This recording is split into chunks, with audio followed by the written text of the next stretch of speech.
Hermano, bendiciones, Dios les bendiga. Quiero compartirles hoy lo que quedó pendiente para el segundo taller y vamos a hablar acerca de lo que es el sacrificio, la reconciliación, la propiciación, la expiación y la adopción. Fueron como los conceptos que quedaron pendientes para revisarlos. Bueno, comenzando por el tema del sacrificio, es todo aquello que habiendo sido dedicado a Dios no puede ser reclamado. El sacrificio Dios lo estableció en su ley como una forma de acercarse a Él mismo. Pero Jesucristo se ofreció como un sacrificio perfecto por nosotros, ¿sí? Nosotros, dice en Romanos 12, que debemos presentarnos como sacrificio vivo delante del Señor. Entonces, es necesario tener claros estos conceptos, saber qué es el sacrificio, qué hizo Jesús por nosotros. Y es todo eso, toda esa ofrenda a Dios que le damos para acercarnos. Ya nosotros no traemos más ofrendas, sino nosotros mismos, nuestro corazón, nuestra mente, nuestro cuerpo completo, porque ya Jesucristo pagó el sacrificio perfecto, el sacrificio que nos permite reconciliarnos con el Padre. ¿Qué es la reconciliación entonces? Es volver al Padre. El Padre está acá y los hijos vuelven a Él por medio de la reconciliación. Para Israel, la reconciliación se hacía mediante, esa posibilidad, era como le dije, mediante del sacrificio, mediante entregar un animal en sacrificio, en ofrenda, para que en ese animal cayese toda la ira de Dios. Por eso incluso en los machos cabríos los sacerdotes ponían las manos sobre ellos, sobre su cabeza, oraban y lo soltaban, lo dejaban ir. Y había otro por el cual oraban y sí lo sacrificaban. Entonces esta reconciliación es el ministerio que tenemos nosotros. Pablo en 2 Corintios 5:19 habla de la reconciliación.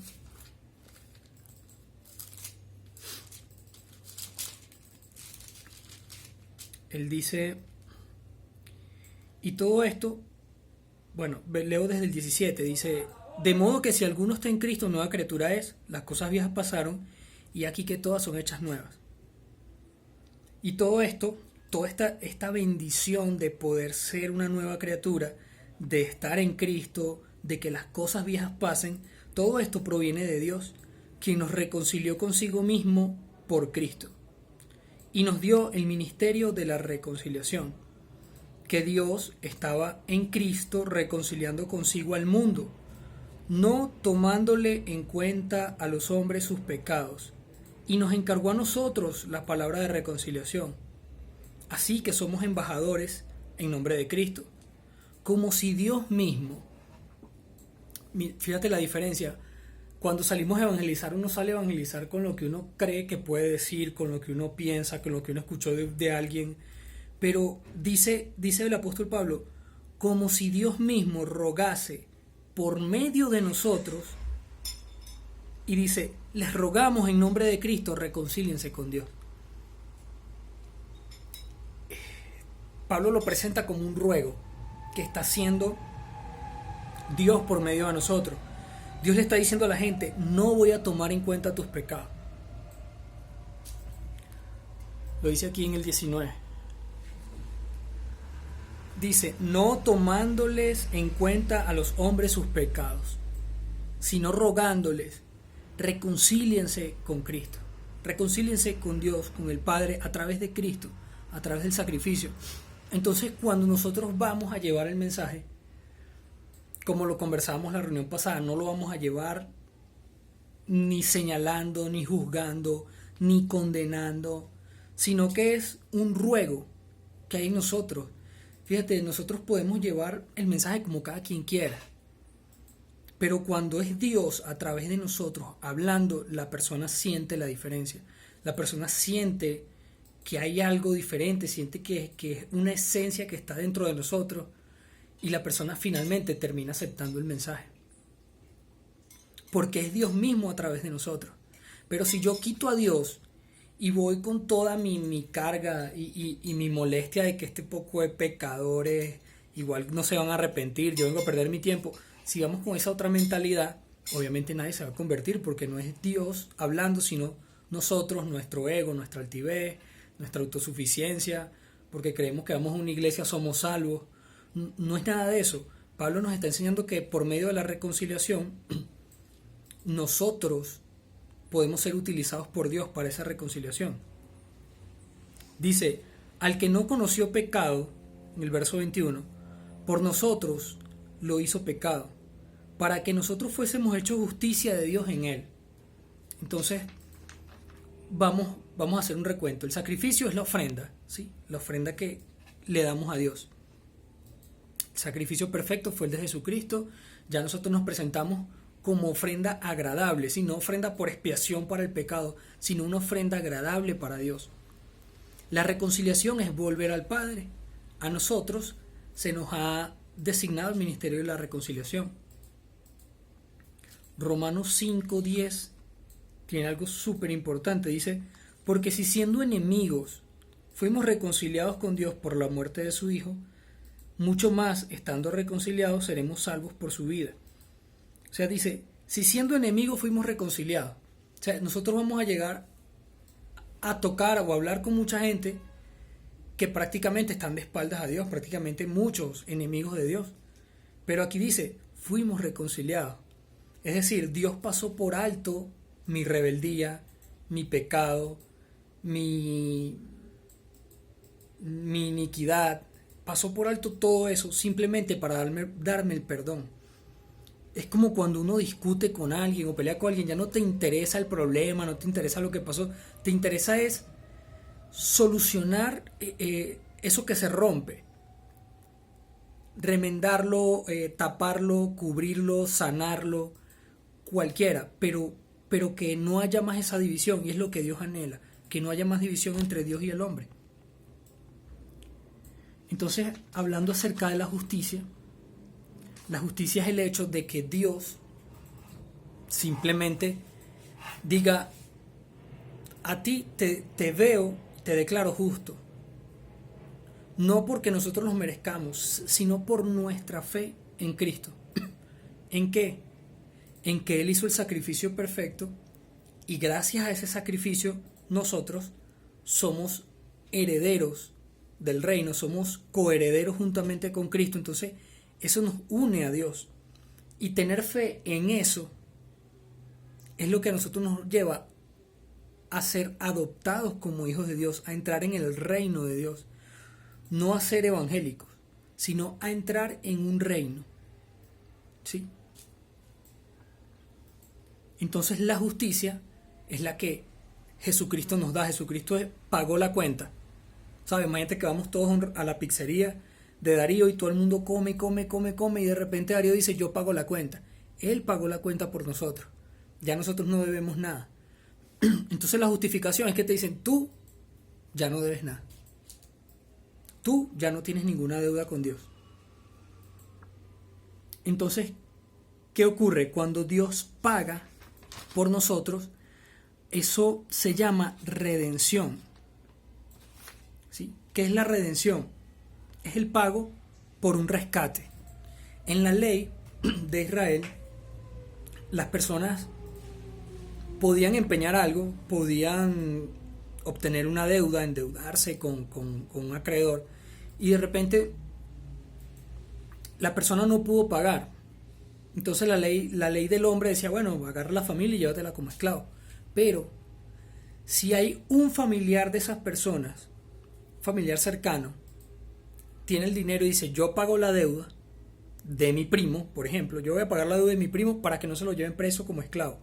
Aquí está la deuda. Ese pago de la deuda es lo que se llama redención. Yo pago la deuda de otro para que el otro no sea esclavo. Y con eso lo rescato de la esclavitud. Entonces, esta redención es otra de las cosas que vino a hacer Cristo en la cruz. Pagó un precio por la libertad de alguien o de algo, pagó un rescate. En la ley decía que si yo perdía mi casa, el primero que podía redimir esa deuda era un hermano, sino un primo, sino un amigo, pero primero los de la familia. Fíjate que la redención no la puede pagar un animal. Un animal no va a venir y va a pagar el precio por nuestro rescate. Por eso es que la sangre de los animales solamente cubría el pecado del hombre. No quitaba el pecado. Entonces tuvo que venir Jesucristo, Dios hecho hombre, a pegarse a la ley, que era para los hombres, no para los animales, y pagar el rescate por nosotros. Tenía que ser un hombre, porque la ley fue hecha para el hombre. Entonces, el sacrificio de Cristo, ¿sí?, nos reconcilia con el Padre, nos hace justos porque Él pagó por nuestra redención, ¿sí? ¿Qué nos viene faltando? Nos viene faltando la propiciación. La propiciación es algo oportuno o favorable, ¿sí? Así como en su tiempo Cristo murió por nosotros. Fue en su tiempo. Y fue un momento favorable para nosotros. La propiciación aplaca la ira de Dios. ¿Por qué Dios tiene ira? ¿Porque Dios es malo? No. Dios tiene ira porque Él condena el pecado. Él el pecado tiene que condenarlo. O sea, el pecado para Él no puede existir. ¿Y cómo algo deja de existir? Muriendo. Es la única forma que algo deje de existir. Pero ¿cómo mato yo a alguien que amo porque pecó? Ahí es donde Dios dice, no. Tengo que entonces acudir al plan que tuve desde el principio. No fue un plan B. El plan de la redención del hombre no fue un plan B. No fue que Dios se le complicó todo después que Adán y Eva pecaron y tuvo que ver qué hacía. No. Todo estaba planificado desde antes de la fundación del mundo. Entonces, ¿qué viene a hacer Dios con nosotros? Viene Jesús a entregarse y aplacar esa ira de Dios. ¿Cuál es la ira? Que el pecado hay que quitarlo, hay que condenarlo, hay que sacarlo. Por eso es que apenas Adán y Eva pecan, son expulsados de la presencia de Dios. Porque si quedan dentro, tiene que matarlos. Entonces Dios los expulsa y hace el primer sacrificio. Porque Él los cubre con pieles. Para cubrirlos con pieles de animales tuvo que haber sacrificado algún animal. La palabra también dice que la paga del pecado es la muerte. Y dice también la ley en Israel, decía que sin derramamiento de sangre no hay perdón de pecados, porque alguien tiene que pagar por ese pecado, alguien tiene que pagar el precio por la desobediencia, porque Dios es un Dios justo. Dios no va a dejar un pecado al aire. No, bueno, ya te deje así, porque si Él nos deja un pecado al aire a cualquiera de nosotros, pasa a ser injusto, y Dios no es injusto. Entonces todo pecado, pasado, presente, futuro, cayó sobre Jesús. A Dios le pareció bien, a Jesús le pareció bien cargar con todos estos pecados de nosotros. Y el sacrificio de Jesús fue perfecto. ¿Por qué fue perfecto? Porque no tenía manchas. Él como cordero era un cordero sin manchas, no tenía pecado. Si Jesús hubiese pecado, sí, Él se entrega por nuestros pecados, pero entonces la muerte lo retiene. Y no era la idea era que Él pudiese resucitar. Entonces ya sabemos que la propiciación es aplacar esa ira de Dios. De hecho, dentro del lugar santísimo, donde estaba el arca del pacto, hay un lugar, la tapa, se llamaba propiciatorio, porque acudían a la presencia de Dios a hacer propicio un sacrificio. Decía, Señor, recíbelo en este momento oportuno, recibe este sacrificio para cubrir nuestros pecados.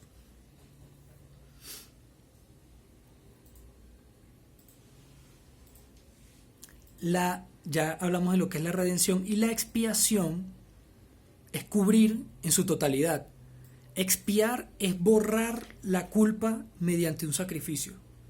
La palabra dice que Él es la propiciación, que en Él tenemos reconciliación, que Él fue el sacrificio, que en Él tenemos redención, que la adopción es por medio de Él, que Él es nuestra propiciación. Dice todo, pero en nuestra mente entendemos que todo está basado en la cruz, pero no entendemos la diferencia. No sabemos diferenciar entre una y la otra porque se parecen mucho, es como una familia. Y esta expiación es el simple hecho de que Él borró nuestras culpas con su sangre. Entonces, ya con esto nosotros no es que vamos a evangelizar diciendo, mira, la propiciación, no tiene nada que ver. Pero sí nosotros como predicadores, como mensajeros, como los que anuncian, como una voz, como evangelistas, vamos a tener esto claro en nuestra mente. Todo lo que hizo Jesucristo en detalle, todo lo que cumplió, todo esto se cumplió bajo una ley, que es la ley de Dios. La ley no va a cambiar. Todo eso se cumplió bajo la ley. Y Jesucristo dice, no piensen que he venido a abolir la ley, más bien he venido a cumplirla.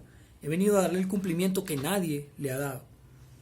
Entonces, es súper importante entender estas diferencias.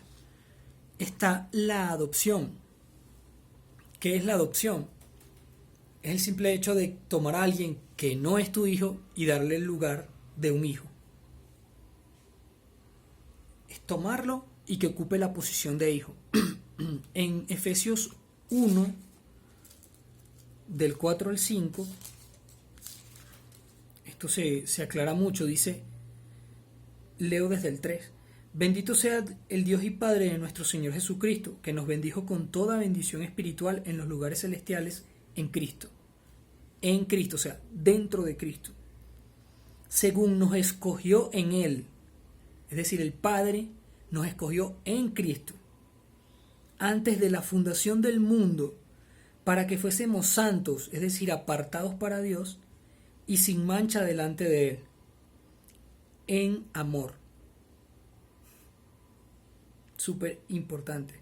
Nos escogió para que fuésemos santos y sin mancha delante de Él en amor, habiéndonos predestinados para ser adoptados hijos suyos por medio de Jesucristo, según el puro afecto de su voluntad, o sea, porque le plació, porque le dio la gana de hacerlo, para alabanza de la gloria de su gracia, con la cual nos hizo aceptos en el amado. O sea, en Cristo nosotros pasamos a ser aceptos por Dios, o aceptados por Dios. Solamente en Cristo pasamos a ser aceptados por Dios. Porque estando en Cristo, se supone que ya en Cristo en nosotros no hay tiniebla, no hay pecado. No que la persona no pueda cometer algún pecado, sino que no es practicante de un pecado, no le domina el pecado. No es que si no tiene el pecado como modo de vida. Entonces por eso está hablando de que somos aceptos en Cristo. No, fíjate que no dice con Cristo, gracias a Cristo, dice en, porque pasamos a estar dentro de Cristo. Cristo y nosotros pasamos a ser uno. Como Cristo dijo, yo, el Padre y yo somos uno. Así somos uno nosotros con Él por medio de su Espíritu. Dice también, en quien tenemos redención por su sangre. Es decir, que fuimos comprados por la sangre de Cristo. El perdón de pecados según las riquezas de su gracia. O sea, es tanta la gracia y tanto el amor de Dios que nos dio el perdón de pecados, la redención, la aceptación, la adopción por medio de Cristo. O sea, está todo condensado en Cristo. Pero lo bueno es desglosarlo para que entendamos de dónde viene cada cosa y dónde se le da cumplimiento a lo que ocurrió en el antiguo pacto, ahorita en este nuevo pacto. ¿Qué cumplió Cristo y qué estamos nosotros llamados a hacer? Porque estamos llamados a presentarnos como ofrenda. Estamos llamados a presentarnos como sacrificio. Estamos llamados a mantenernos en santidad.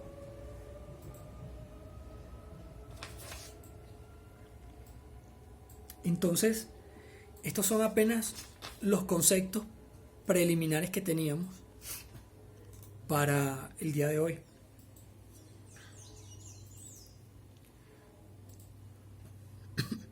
Quedamos entonces la vez pasada, terminamos hablando del mensaje y del mensajero, la importancia del mensaje y la poca importancia del mensajero. Ante el mensaje pues importamos muy poco. Obviamente importamos porque somos los portadores, porque llevamos el Evangelio dentro y el Evangelio va a ser perseguido. Nosotros vamos a ser perseguidos porque portamos ese mensaje. Ahora vamos a conversar un poco sobre la luz. La luz. La luz en Génesis 1. Vemos lo que ocurrió con la luz.